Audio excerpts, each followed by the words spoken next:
하나님께서 오늘 이 시간에 오후에 우리에게 주신 말씀은 역대하 7장 11절에서 16절 말씀입니다.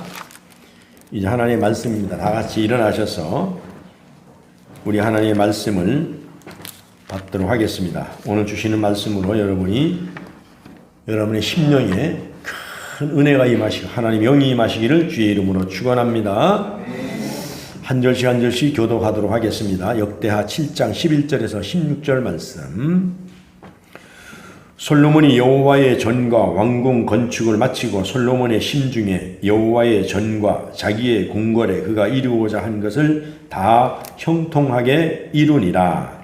밤에 여호와께서 솔로몬에게 나타나사 그에게 이르시되 내가 이 일의 주도를 두고 이곳을 택하여 내 제사장 성전을 삼았으니 혹 내가 하늘을 닫고 비를 내리지 아니하거나 혹 메뚜기들에게 토산을 먹게 하거나 혹 전염병이 내 백성 가운데에 유행하게 할 때에 내 이름으로 일컫는 내 백성이 그들의 악한 길에서 떠나 스스로 낮추고 기도하여 내 얼굴을 찾으면 내가 하늘에서 듣고 그들의 죄를 사하고 그들의 땅을 고칠지라. 이제 이곳에서 하는 기도에 내가 눈을 들고 귀를 기울이니 이는 내가 이미 이 성전을 택하고 거룩하게 하여 내 이름을 여기에 영원히 있게 하였음이라. 내 눈과 내 마음이 항상 여기에 있느니라. 아멘. 앉으십니다. 지금도 영원히 변치 아니하시고 이곳에 우리와 함께 계시고 이곳에 자정하시고 하나님의 귀와 하나님의 입과 하나님의 눈이 이곳에 있는 줄로 확신합니다. 이 성전에 우리가 예배할 때도 우리가 없을 때도 우리가 공부할 때도 우리가 기쁠 때도 하나님은 우리의 찬송 중에 거하시고 우리와 늘 함께 하시는 줄로 믿습니다. 주님, 하나님께서 이 성경에 기록된 말씀으로 약속하셨듯이 우리가 하나님의 이름으로 나와서 스스로 낮추고 기도할 때에 하나님께서 하늘문을 여시고 우리의 땅을 고쳐 주시옵소서. 우리의 땅을 고쳐 주시옵소서. 오늘도 아버지 말씀을 선포합니다. 종은 무익합니다. 아무것도 아닙니다.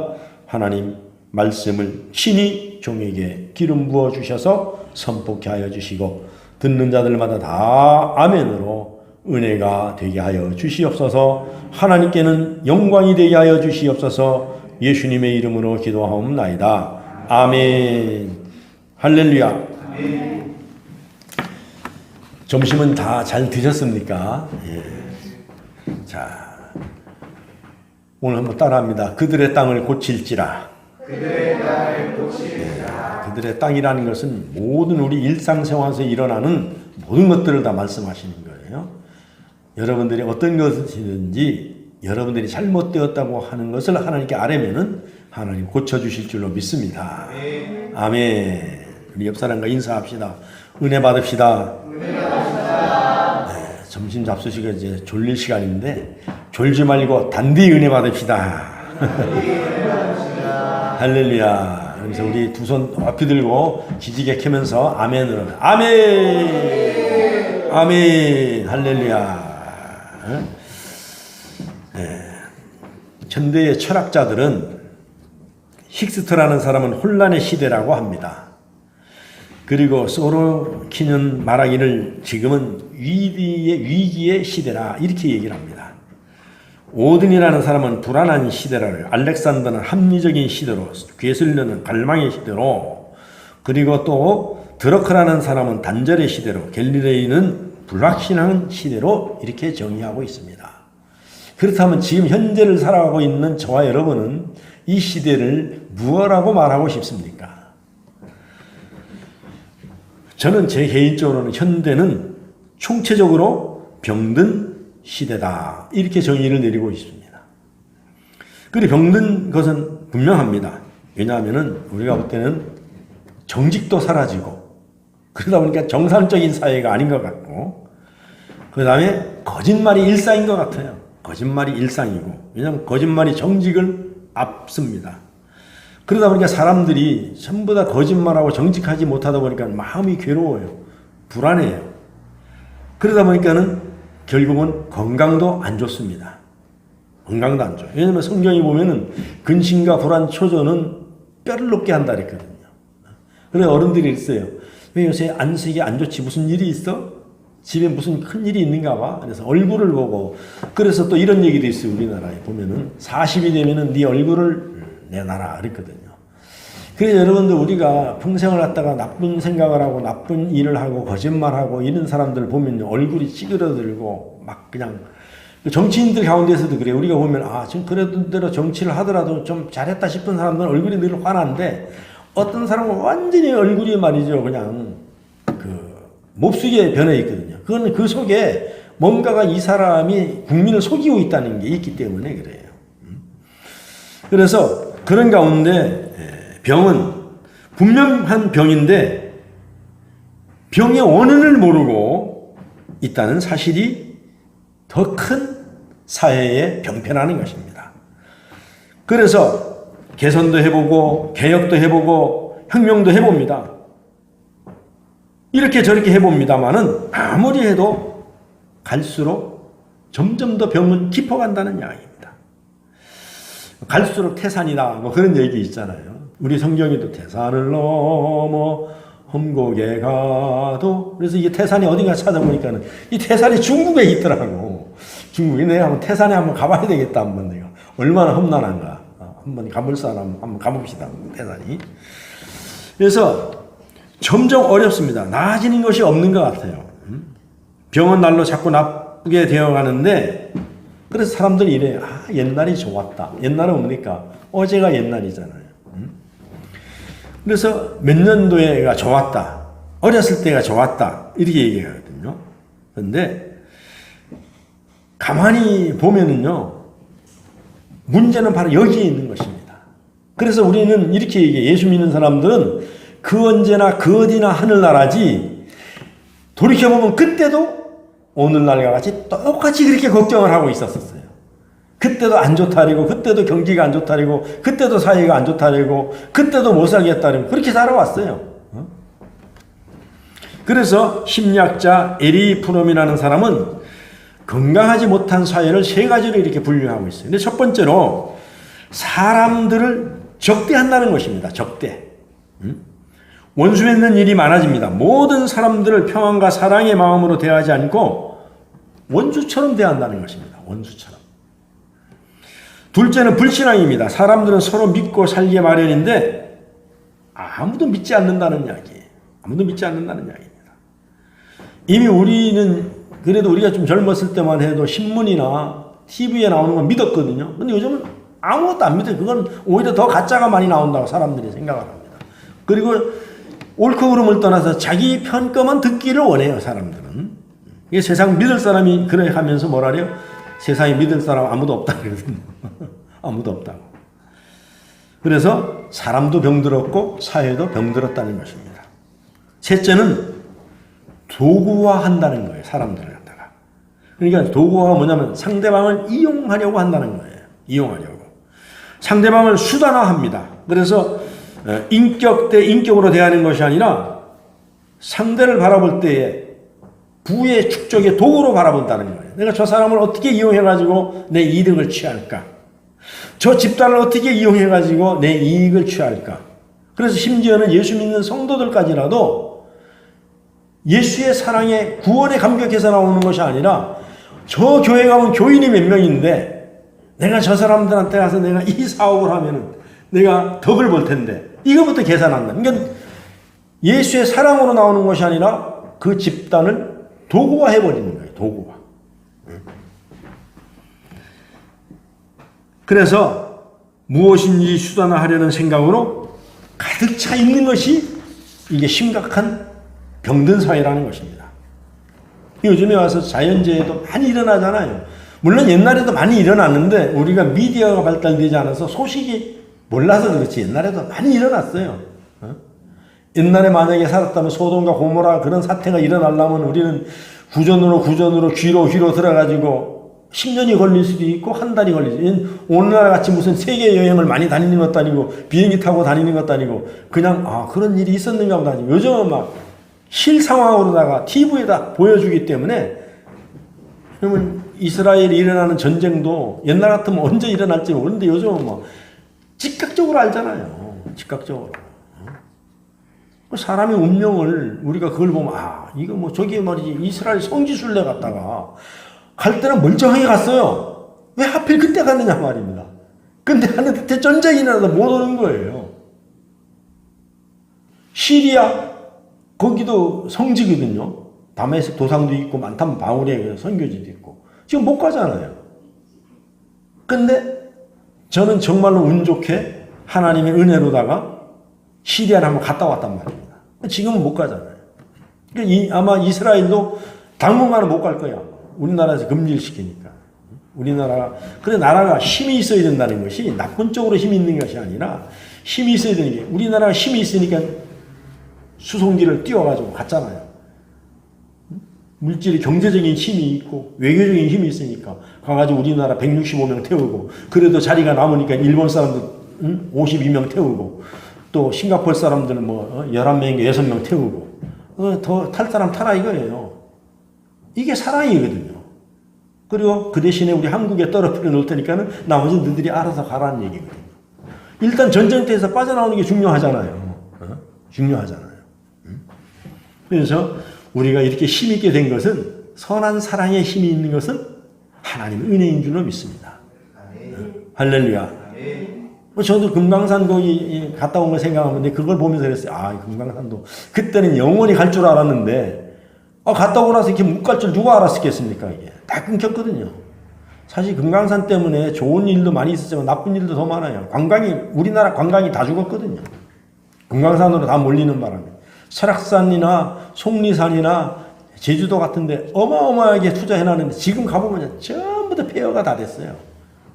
그러면서 수학여행이 중단되면서 경주도 완전히 다 죽었거든요. 불국사 가면 답이었거든요, 여기요. 그러니까 거기가 전부 쓰레기 더미가 다 되는 거예요. 산이라는 산, 호수라는 호수, 바닷가라는 바닷가에 다 지어놨는데 전부 다 텅텅 비었어요, 도시들이요, 지금. 그래서 이런 불확실한 시대에 살아간단 말입니다. 지금 우리가 다 미디어를 보니까 즉각 알아서 그렇지 옛날에는 그거보다 더 하면 더 했지 덜 하진 않아요. 지금도 뭐 지진이 일어나거나 화산이 일어나거나 해일이 일어나는 걸 다 정보로 수집해서 하니까 아는 거예요. 그래서 이렇게 자연재해가 많이 일어나는데 그럼 오늘의 본문에서는 그럼 이런 문제들을 왜 이런 일들이 일어나는 걸 어떻게 보냐면은 모든 이 사회나 세계나 인간의 병은 죄로부터 온다는 모든 것이 죄의 근원이라고 지금 얘기하고 있는 거예요, 성경은. 죄의 근원. 세상이 병든 것은 죄 때문입니다. 하나님을 떠났기 때문입니다. 죄를 반복하고 회개하지 않기 때문에 하나님 음성을 들으면서도 하나님께로 마음을 돌리지 않기 때문에 그래요. 왜냐하면 안 믿는 사람도 하나님 계시는 거 다 압니다. 그런데 그들이 세상의 마음을 뺏겨가지고 세상이 우상이 돼가지고 그곳에 빼앗겨서 하나님께로 나오는 시간을 놓쳐버리는 거예요. 똑같은 시간인데 여러분과 저는 여기 하나님 앞에 나왔지만 그들은 다른 데가 있는 거예요. 그들이 하나님 모르는 거 아닙니다. 자세히 몰라서 그렇지. 왜냐하면 우리의 성품 속에는 하나님은 우리 속에 들어와 계시잖아요. 그래서 하나님 계신 거 다 압니다. 그런데도 구태여 부인하는 것 뿐이에요. 애써서. 그래 그것이 죄라는 것입니다. 그래서 죄를 그러면서 뭐라 그래요? 정당화시킨다 이겁니다. 사람들이. 자기 편리한 쪽으로. 그래 책임을 다른 사람들에 전가하고 내 불행이 다른 사람 때문이라고 합니다. 그래서 내가 가난이 다른 사람 때문에 라고 핑계를 대고 내 죄까지도 타인 때문이라고 원망합니다. 그래서 죄의 책임을 전가하고 원인마저 부정합니다. 그래서 여러분 가장 무서운 죄가 무엇이라고 생각합니까? 그래서 그거는 교만의 죄라고 성경에는 교만을 많이 해놓고 있는 거예요. 그래서 현대인의 교만죄는 대체로 네 가지로 볼 수 있는데 첫째로 지적하는 교만이라는 거예요. 나는 괜찮고 다른 사람 걸 자꾸 지적하는 거예요. 이 교만, 자기가 교만인지 몰라요. 그래서 과학이라고 얘기하면서 뭐 과학적으로 증명 안 됐다고. 여러분 과학이라는 게 뭡니까? 원래 있는 거예요. 하나님이 만들어 놓은 걸. 원래 있는 걸 이게 어떻게 작동하는가, 이게 어떻게 움직이니, 어떤 원리인가를 찾아내는 게 과학이에요. 과학이라는 게 별거 아닙니다. 감자나 고구마가 원래 있잖아요. 그런데 그걸 갖다가 전분이 얼마 들었고 수분이 얼마 있고 그거 나누는 게 그게 과학이지 뭐. 원래는 있는 거예요. 있는 게.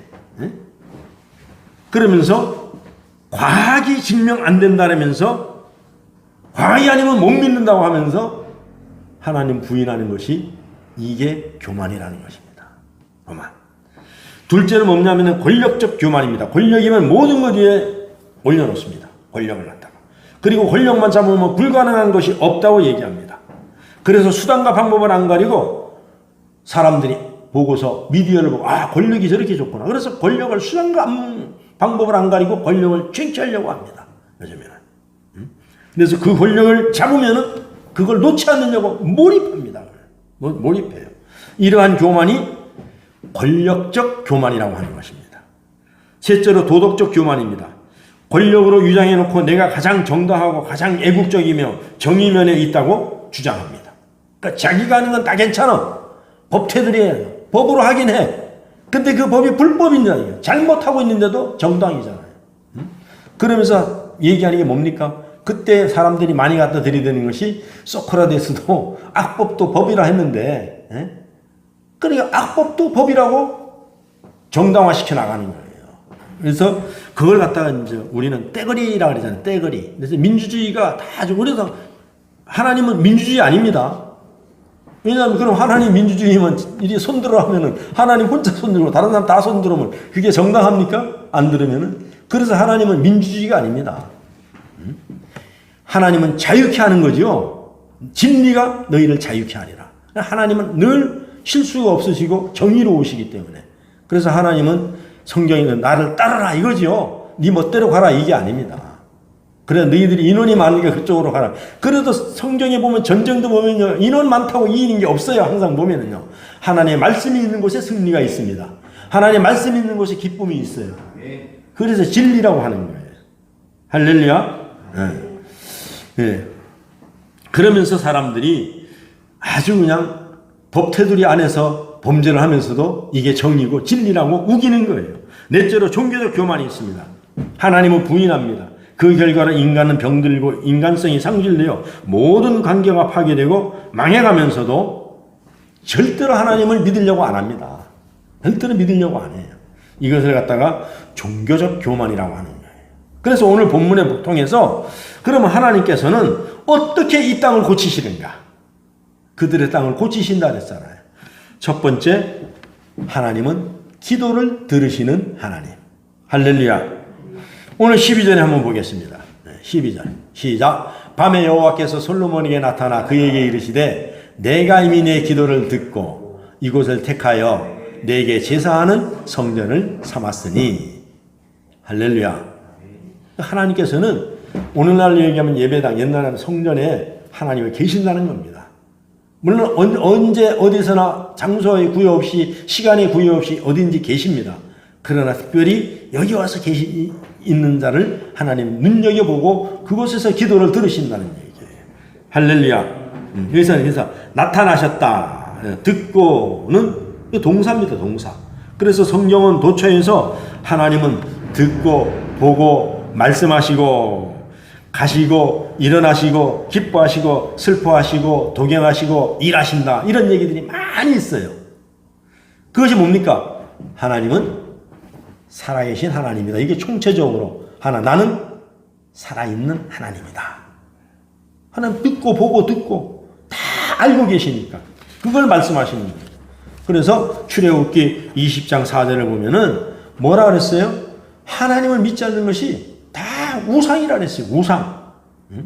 그래서 너를 위하여 우상을 만들지 말라 그랬어요. 한번 읽어봅니다. 시작. 너를 위하여 새긴 우상을 만들지 말고 또 위로 하늘에 있는 것이나 아래로 땅에 있는 것이나 땅 아래 물속에 있는 것이 어떤 형상도 만들지 말라.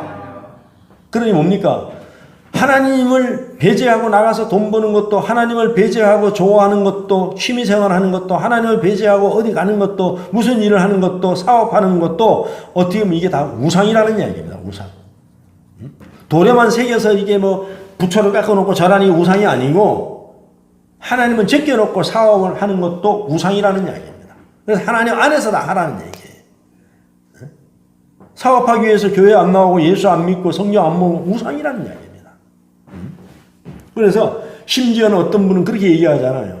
교회 교육 때문에 자녀들 때문에 안 나온다? 이것도 우상이라는 거예요. 자녀가 우상이 되는 거예요. 그 어떤 것도. 그래서 하나님은 그것을 갖다가 통틀어 가지고 하늘에나 땅에나 물속에나 그 어디도 내가 우선이지 그것이 우선이 아니라는 이야기입니다. 너희가 우선시하는 것이 다 우상이라는 얘기예요. 그래서 그 이유는 왜 그렇습니까? 하나님은 살아서 움직이시고 보고 듣고 냄새 맡으시고 기억하시고 우리를 사랑하시고 우리의 행동을 우리의 믿음을 달아보시는 하나님이기 때문에 그렇다는 이야기입니다. 할렐루야. 이런 예화가 있어요. 처음에 나온 어떤 가정주부가 교회에 처음 나왔는데 자기 가족들을 위해서 기도하라고 목사님이 설교 시간에 설교를 한 겁니다. 그래서 기도하라는 말씀을 들을 때마다 굉장히 부담스러운 거예요. 그래서 가족을 위해서 어떻게 기도하지? 목사님을 위해서 어떻게 기도하지? 교회를 위해서 어떻게 기도하지? 생각하다가 그래서 기도할 줄을 모르게 그냥 주님 우리 남편 잘 되게 해주세요. 우리 아들 잘 되게 해주세요. 우리 목사님 더 크게 잘 되게 해주세요. 이렇게 기도했답니다.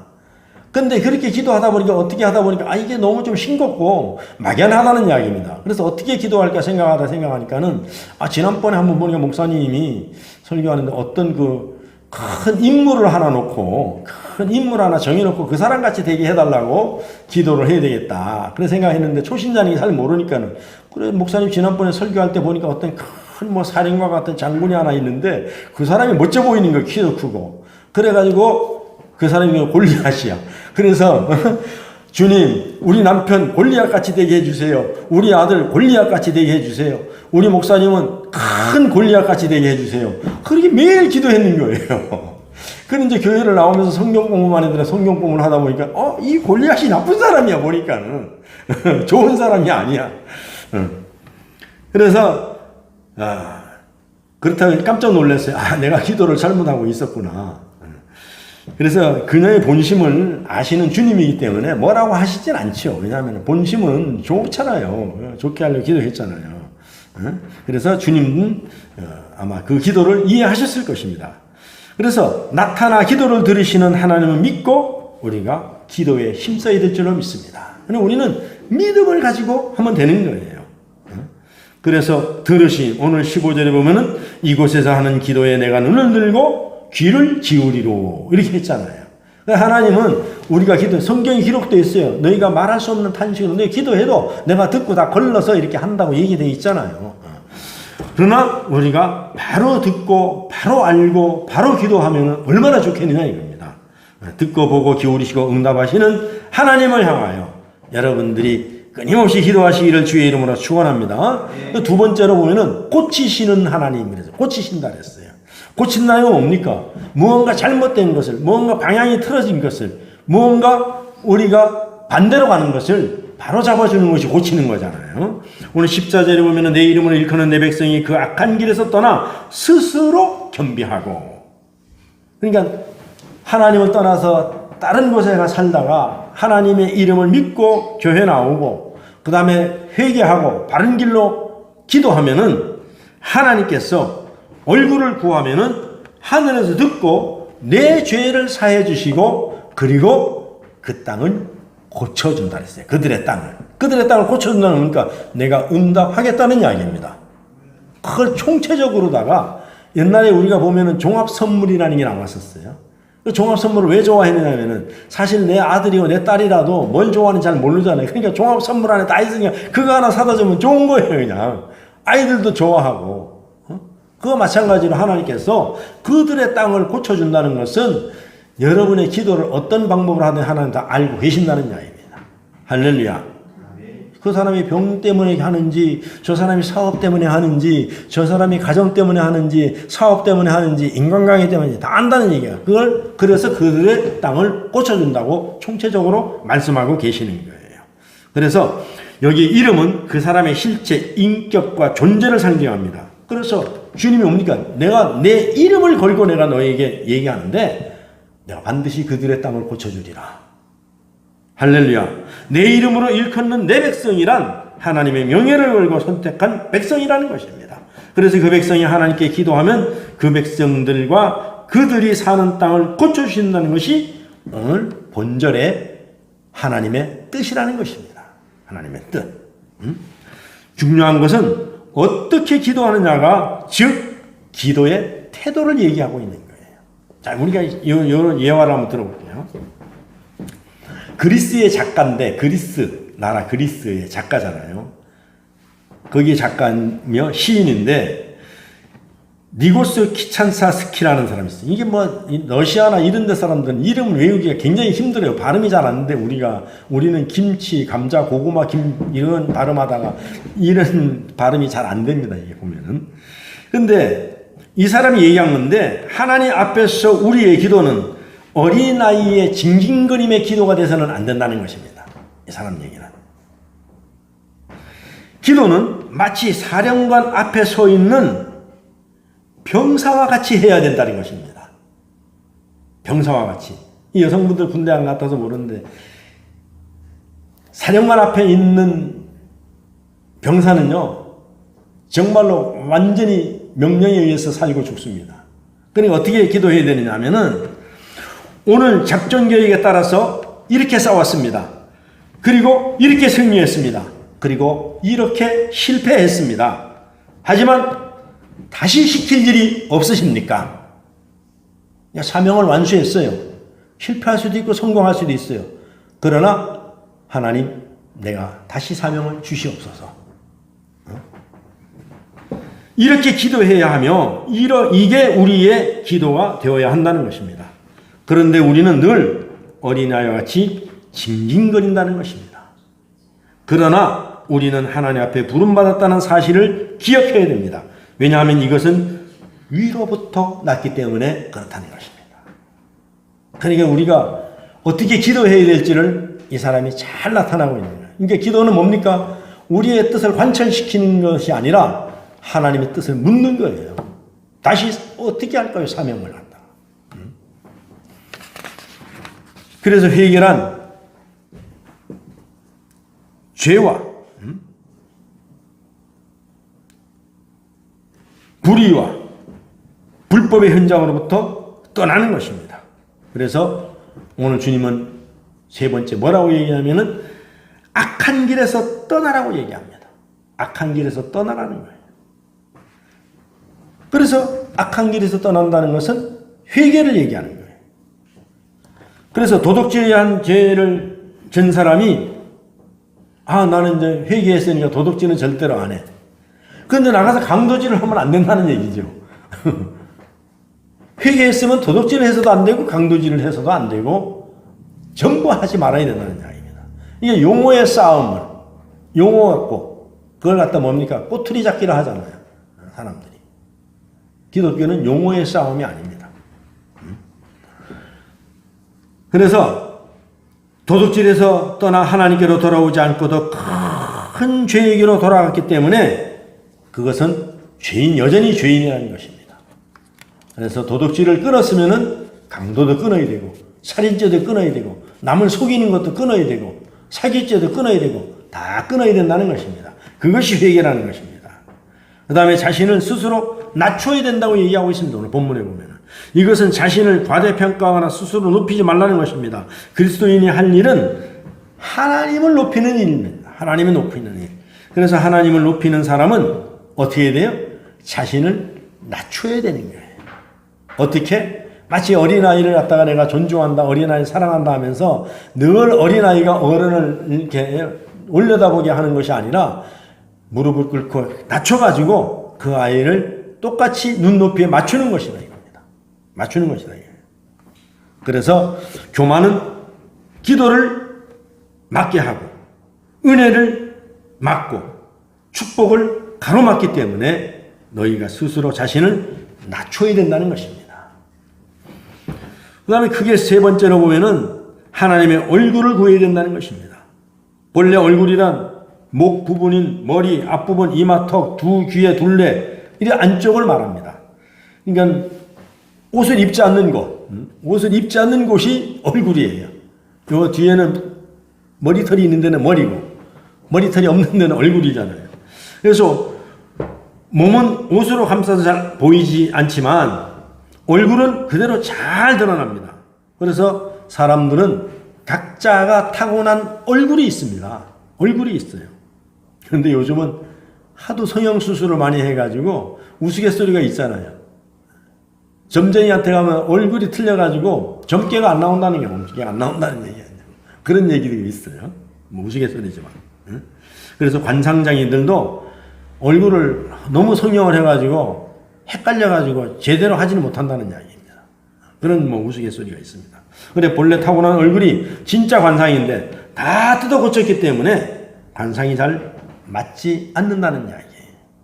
그래서 우리나라는 의료법이 잘 돼 있어가지고 사실 그 의료보험대로 진료하다 보면 의사들이 돈 못 벌거든요. 망하거든요. 그러니까 의사들이 자꾸 딴짓하는 거예요. 그래서 성형수술하는 사람들이 어디로 가면 지금은 이제 강남에 한때 지나갔고 이제는 해외로 전부 나가는 거예요. 해외로 나가는 거예요. 한국 사람들이 이거 제일 잘한답니다. 그래서 뭐 베트남, 태국, 캄보디아 이쪽으로 와가지고 금요일날 저녁 때 비행기 타고 가가지고 토요일, 일요일 하고 일요일 밤에 비행기 타고 와서 월요일날 출근한다는 얘기입니다. 거기 가서 뭐 다 돈 벌고 말이죠. 거기 한 사람 포섭해놓고. 그러니까 세계적으로 뜯어곤치니까 이제 하나님도 많이 골치 아픈 거예요, 요새는. 서양인도 뜯어곤치고 동양인도 뜯어곤치고 막 그냥 다 뜯어곤치는 거예요, 지금. 그래서 하나님의 얼굴은 그런 날에 변함이 없습니다. 우리 주님의 형상은 변함이 없다는 것입니다. 사람의 얼굴은 나이를 따라 변합니다. 기후에 따라 변합니다. 감정에 따라 변합니다. 분위기에 따라 변합니다. 그러나 하나님의 얼굴은 영원히 변하지 않는 얼굴이라는 것입니다.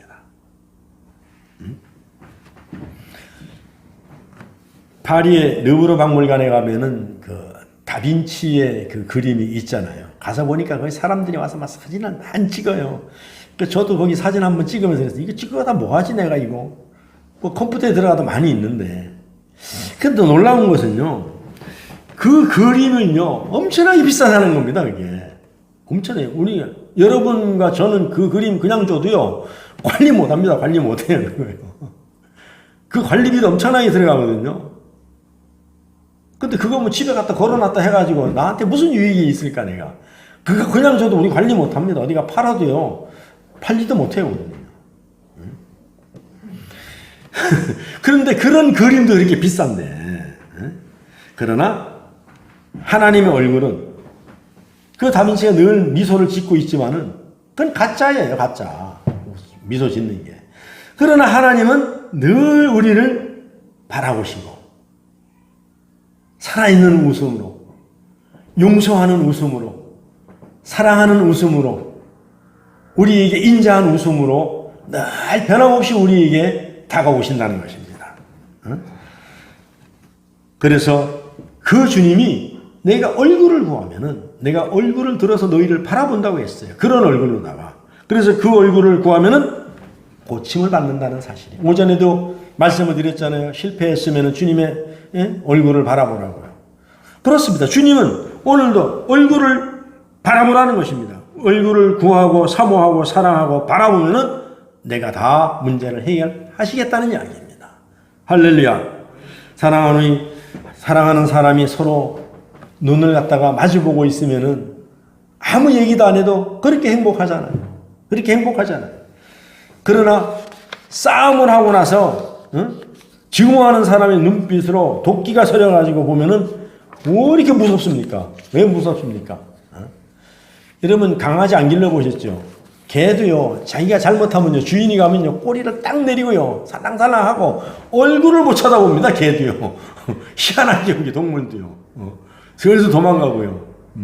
고양이도요 생선 훔쳐 먹었으면요 주인한테 빨리 못 오고요 빙빙 돕니다. 꼬리를 내리고 왔다 갔다 하면서요. 그 동물들도 그러는데 여러분 사람이 죄를 지면요 하나님 앞에 나와서 떳떳하지 못한 거예요. 못한 거예요. 자꾸 하나님 눈을 피하게 되죠. 그래서 여러분 그런데도 우리 하나님은 너의 죄를 나한테 아버지 잘못했어요 하면은 내가 너를 바라볼 때 인자한 모습으로 바라보겠다는 이야기입니다. 할렐루야. 우리 주님은 그 한마디를 듣고 싶어 하시는 거예요. 그 한마디를. 그래서 성경에 기록해 놓고 내 얼굴을 구하라. 구하라. 그래서 회개하고 깨끗한 사람이 주님의 얼굴을 바라보면은 모든 것이 회복되고 더불로다가 여러분께서 준비해놓은, 하나님이 준비해놓은 복도 함께 받는 줄로 믿습니다. 그걸 갖다 우리는 고침받았다라고, 회복되었다랍니다. 그래서 14절에 보면은 내가 하늘에서 듣고 그 죄를 사하고 그 땅을 고칠지라 라고 했습니다.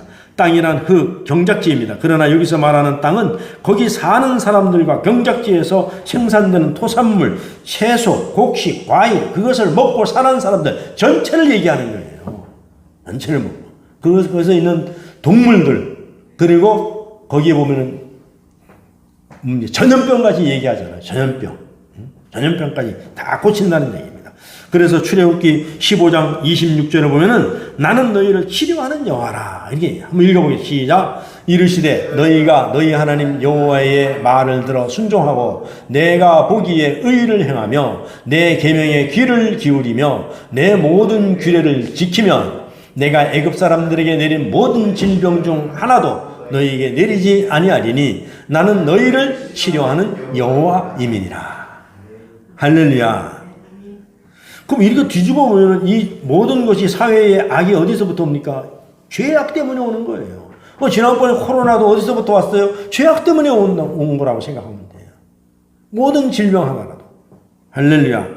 그래서 오늘 본문 14절에 그 땅을 고치신다는 것은 그 땅에서 행해지는 모든 행동들을 예컨대 경제활동, 정치활동, 사회활동 등 모든 자연활동까지 모든 일상의 삶 속에서 일어나는 모든 나무 하나까지라도 동물 하나까지라도 전염병, 여러분 전염병 때문에 닭도 죽고 소도 죽고 돼지도 죽고 다 죽잖아요. 그러면 식물도 죽어요. 전염병이 오면은요 쫙 쓸어버려요. 오늘날 이제 강원도 저쪽 충청도 지방으로 나무 전염병이 와가지고 가을 단풍이 없답니다. 요즘에 다 그냥 전염병이 와가지고요. 꽃도 보면 잎사귀가 전염병이 오면은 다 쓸어버리잖아요, 그냥요. 그래 그런 것들을 통틀어서 얘기하는 거예요, 하나님께서. 하나도 없게 하리라. 그러면서 나중에 뭐라 그래요? 소산물까지라도 얘기하잖아요. 소산물까지라도. 사실 우리가 뭐 조금 우리의 수고를 버틸 뿐이지 농사가 흉년이 들고 풍년이 드는 거 우리 마음대로 못합니다. 사실 아무리 가꾸고 아무리 잘 보관해도요. 그래 하나님이 허락하셔서 우리나라에 계속 풍년이 오는 것도 여러분 이거를 우리가 감수할 줄 모르는 거예요. 계속 풍년이 오는 것도요. 그래서 작년에 그 작고하신 그 이어령 선생님의 칼럼에 보면 이런 것들이 있어요. 배고픈 것을 풀어주는 것이 경제, 귀 고픈 것을 풀어주는 것이 음악, 눈 고픈 것을 풀어주는 것이 미술, 마음 고픈 것을 정치나 경제가 풀어줄 수 있어야 한다고 했습니다. 그러나 인간은 영적 존재인데 누가 무엇으로 영혼 고픈 것을 해결할 수가 있겠습니까? 라는 이야기입니다. 영혼의 고통이나 아픔을 음악으로, 미술로, 밥으로, 돈으로 풀 수 있겠습니까? 없습니다. 그런 것들로는 고픈 영혼을 채울 수도 달랠 수도 없습니다. 주의 얼굴을 바라고 주님을 사모하고 주님께 기도할 때 영혼 고품이 해결된다는 내용입니다. 영혼 고품이. 할렐루야. 그렇습니다. 하나님을 향한 희망이 있다면 음악이 없고 무화과나무가 없고 문화가 없고 문명이 없어도 영혼은 하나님을 찬양할 것입니다. 그래서 하박국 3장 17절에 18절인데 먼저 3장 17절을 보겠습니다. 시작. 비록 무화과나무가 무성하지 못하며 포도나무에 열매가 없으며 감람나무에 소출이 없으며 밭에 먹을 것이 없으며 우리의 양이 없으며 외양간에 소가 없을지라도 이렇게 얘기가 됐습니다. 그게 뭡니까? 6번이나 못하며 없으며라는 말이 반복되고 있습니다. 그것은 다 없어지고 실패하고 다 사라져도 다 사라지고 아무것도 없다는 것입니다. 그런데도 불구하고 3장 17절에 보면은 하박국은 이렇게 얘기합니다. 시작. 나는 여호와로 말미암아 즐거워하며 나의 구원의 하나님으로 말미암아 기뻐하리로다. 할렐루야. 아멘. 정말로 할렐루야입니까? 아무것도 없어도 여러분 기뻐할 수 있겠습니까? 하나님을 찬양할 수 있겠습니까? 다 쓰러져 가도, 다 뺏어가도, 다 병들어도 하나님 감사할 수 있겠습니까? 영혼이 고프고 병들고 가난한 사람들, 허전하고 의미가 없고 죽고 싶고 바라볼 것이 없는 사람들은 주님의 얼굴을 바라보는 것부터 다시 시작해야 될 줄로 믿습니다. 주님의 얼굴을 바라보는 것이 가장 기초적이에요. 다른 건 사실은 사람들이 아무것도 할 수가 없어요. 오늘 우리가 다시 한번 우리가 부흥을 위해서 3주년 기념교회를 위해서 우리가 이 빈자리를 채우는 것을 위해서 우리가 할 수 있는 것은 주님을 바라볼 수밖에 없는 거예요. 그러면서도 계속 우리가 할 일을 해야 되는 거예요. 할렐루야. 그 다음에 항상 함께 하시는 하나님이시라고 말씀하셨습니다. 오늘 본문 16절에 보면은 내 눈과 내 마음이 항상 여기에 있으리라 했습니다. 항상 여기에 있다 그랬어요. 할렐루야. 그래서 여러분들은 청와대에 말이죠. 대통령이 불러서 가 있어도 얼마나 내 오늘 막 온 동네방네 다니. 나 청와대 초청받아서 간다. 옛날에 대통령 취임식 할 때 말이죠. 그 취임식장에 간다고 말이지. 우리 친구 조영춘이라고 박수 박사. 나한테 또 티켓을 하나 보내왔더라고. 나 초청받아 간다 이거예요. 그래 내가 거기만 가도 이렇게 기쁘고 막 자랑하고 싶고 난리인데 오늘 여러분 만군의 여호와가 여기 계신다는데 오늘 내 마음이 있고 예수님이 여기 있고 우리 성품이 여기 있고 예수님의 사랑이 있고 하나님의 은혜가 쏟아지는 이 현장이 오면서 여러분이 기쁘지 않겠습니까? 여기 항상 계신다는데 할렐루야. 아멘. 그래서 신명기 11장 12절에는 이렇게 말하고 있습니다. 시작. 내 하나님 여호와께서 돌보아 주시는 땅이라 연초부터 연말까지 내 하나님 여호와의 눈이 항상 그 위에 있느니라. 이게 뭡니까? 연초부터 연말이 뭡니까? 1월달부터 12월 말까지 계속 여러분을 바라보고 계신다는 이야기입니다. 그러니까 죽을 때까지 바라보고 계신다는 거예요. 항상 그 눈이 그 위에 있다는 것입니다. 이사야 43장 5절에도 보면 이렇게 얘기하고 있습니다. 시작. 두려워하지 말라. 내가 너와 함께하여 내 자손을 동쪽에서부터 오게 하며 서쪽에서부터 너를 모을 것이며 걱정하지 말라는 얘기입니다. 너들 자녀들까지도 걱정하지 말라는 이야기입니다. 기도는 하되 교회 안 나온다고 걱정하지 말고 사업에 실패했다고 걱정하지 말고 조금 빗나갔다고 걱정하지 말고 너희들이 기도하고 나를 믿으면 때가 되면 내가 동쪽에서부터 오게 하고 서쪽으로부터 다 모아서 다 해줄 거니까 걱정하지 말라는 이야기입니다. 하나님 다 알고 계신다는 얘기예요. 그 대신에 조건이 있어요. 쉬지 말고 기도하라는 이야기입니다. 쉬지 말고 기도하는 뭡니까? 의심하지 말라는 얘기야. 끝까지 하라는 이야기입니다. 때가 되면 내가 반드시 이루어 주니까. 할렐루야. 그래서 마태복음 28장 20절에 우리가 너무 유명한 말이잖아요. 시작. 내가 너희에게 분부한 모든 것을 가르쳐 지키게 하라. 볼지어다. 내가 세상 끝날까지 너희와 항상 함께 있으리라 하시리라. 말씀하셨죠? 할렐루야. 세상 끝날까지 내가 항상 함께 하겠다는 거야. 1년 1월달부터 연말까지 연초서 연말까지만 함께 하는 것이 아니라 세상 끝날까지 내가 함께 해주시겠다는 이야기입니다. 할렐루야. 위에 네 구절만으로도 하나님 우리와 함께 하신다는 것을 확인하고 확신할 수 있습니다. 항상 함께 언제 어디서나 함께 하신다는 것입니다. 대통령 경호원도 항상 대통령과 함께 할 수 없습니다. 밤 되면 집에 가 자야 돼요. 밥 먹을 때 되면 다 떨어져야 됩니다. 그런데 부모도 형제도 그렇습니다. 한 몸이라는 부부도 항상 함께 할 수 없습니다. 때로는 함께 때로는 따로입니다. 함께 있는 것 같지만 따로고 따로 있는 것 같지만 함께입니다. 그러나 하나님은 항상 영원히 언제 어디서나 함께 하신다는 이야기입니다. 할렐루야. 그래서 주님은 졸지도 아니하시고 주무시지도 아니하시고 그렇게 말씀하셨잖아요. 그래서 마지막으로 이제 시편 120편 8절을 읽고 오늘 설교를 마치겠습니다. 시작. 여호와께서 너의 출입을 지금부터 영원까지 지키시리로다. 아멘. 참으로 좋으신 아버지 하나님 감사합니다. 그들의 땅을 고쳐주겠다고 말씀하신 주님, 오늘 우리가 하나님 믿고 우리는 다만 하나님의 얼굴을 구할 뿐입니다. 우리가 할 수 있는 것은 하나님의 얼굴을 구하는 것입니다. 때를 얻든지 못 얻든지 우리가 하나님의 얼굴을 구하오니 우리 개인의 문제, 우리 가정의 문제, 우리 자녀들의 문제, 우리 사업의 문제, 우리 교회의 문제, 우리 개척의 문제, 우리 모든 사업의 문제 어찌할 바를 알지 못하고 우리는 주님의 얼굴을 구합니다. 주님, 우리를 긍휼히 여겨주시고 우리의 땅을 고쳐 주시옵소서. 감사하옵고 예수님의 귀하신 이름으로 기도하옵나이다. 아멘.